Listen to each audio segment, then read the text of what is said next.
Hello, it's time for the Queensland Storyteller. I'm Kim Dodsworth.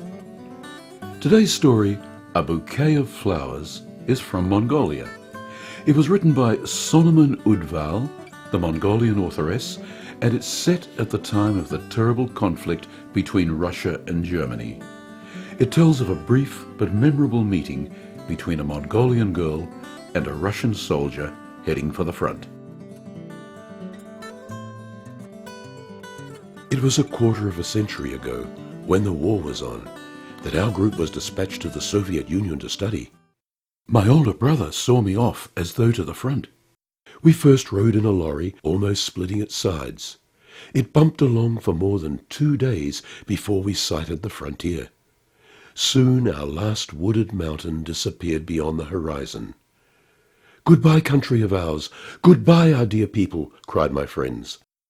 My eyes welled with tears as I too whispered, "Goodbye." During the day we studied and spent the evening building roads or working in the fields. Young and healthy as we were, we hardly ever felt tired. At times there was not enough food, but we were better off than the Soviet people. Once we wrote to the Moscow City Young Communist League Committee to send us to Stalingrad and let us assist in the rehabilitation work there. We were refused.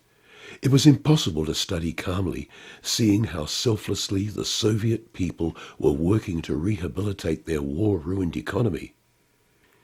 Wounded soldiers were shipped in from the front, echelon after echelon.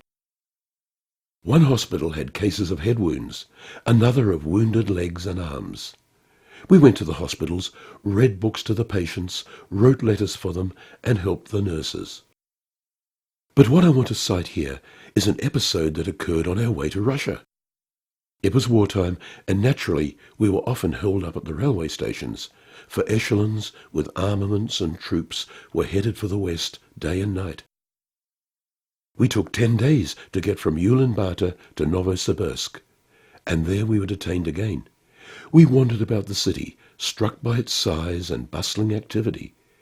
In the streets we stopped to converse with many pedestrians. "Where are you going?" we were asked. "To the front? Are you from Yakutia?" "No," we replied. "We're from Mongolia. We've arrived to study here." "Ah," the questioners exclaimed, and their eyes grew more friendly. The station lived its own life. All the halls were crammed with people, many of whom were servicemen. Pandemonium reigned supreme. The majority were women, children, and old people. Certainly, one could judge the difficulties of those grim years by what was going on at the railway stations. Refugees from the front-line districts lived right in the open. The enemy had destroyed their dwellings and torn them from their near and dear ones. The eyes of the women, who had no news from their husbands for a long time, were sad. Orphaned children were sobbing their hearts out. It was a heart-rending scene. One of the halls was occupied by soldiers. We went in. Somebody was playing an accordion, and the group of men around him was singing. Then somebody began to dance. On learning that we were from Mongolia, they began to inquire about us. "The captain's coming!" somebody suddenly cried out, and the din subsided. From the story above, a tall, slim officer was descending with a black case in his hand. He smiled amiably at the men as from all sides came requests of, "Please play us something, comrade captain." He needed no special urging. Sitting down on a chair, he opened his case, produced the violin from it, and slid his bow over the strings. What wonderful sounds issued from that instrument, unknown to me until then. It was sheer magic. Scenes from the blossoming forest glades of my Kenge and the warbling of birds arose before my misted eyes. I glanced at the captain, and our eyes met. I don't remember how long he held my gaze, but at last I dropped my eyes in confusion. The soldiers made no sound. Nobody stirred. Each was wrapped in his own thoughts. Probably they were also thinking of home. In a corner, a woman could be heard sobbing. The captain played on, and I felt his eyes still on me. Who was he, this captain? An artist, a musician, an engineer. What was he thinking of?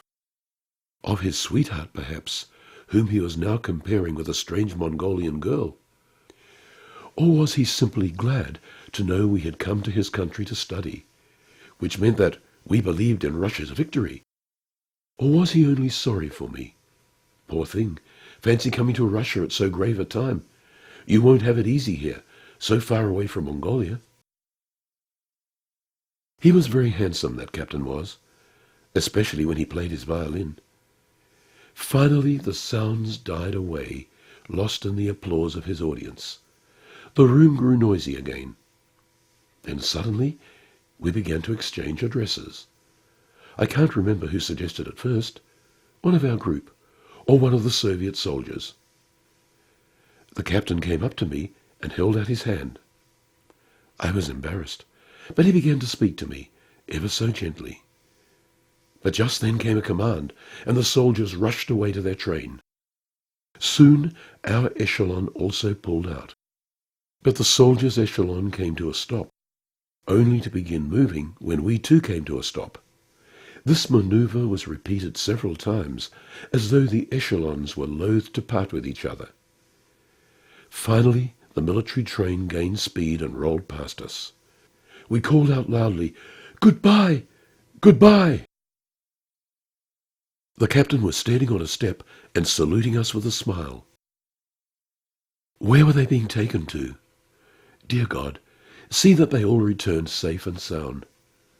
My ears still rang with the lovely music.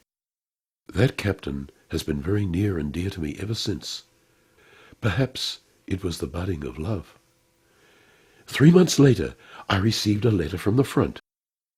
Hello, dear friends. We remember you well.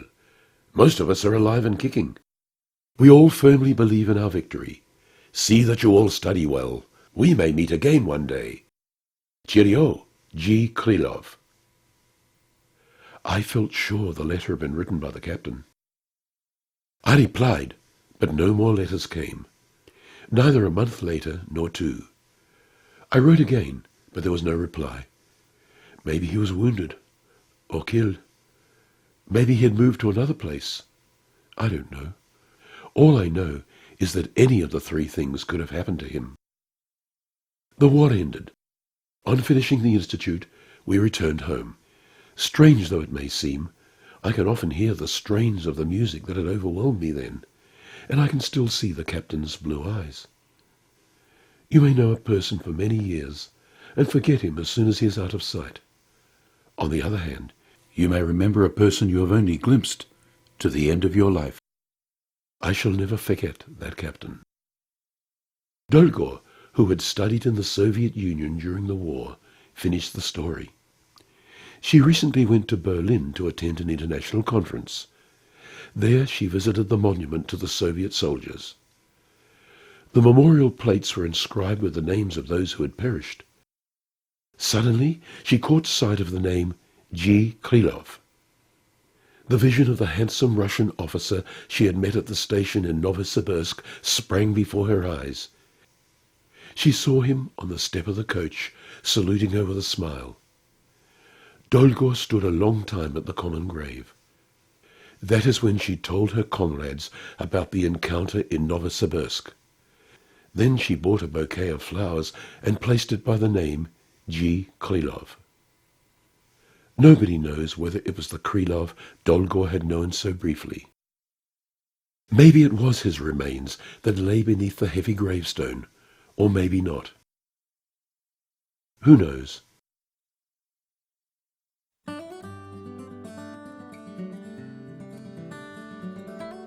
That was A Bouquet of Flowers by the Mongolian authoress Sonomyn Udval.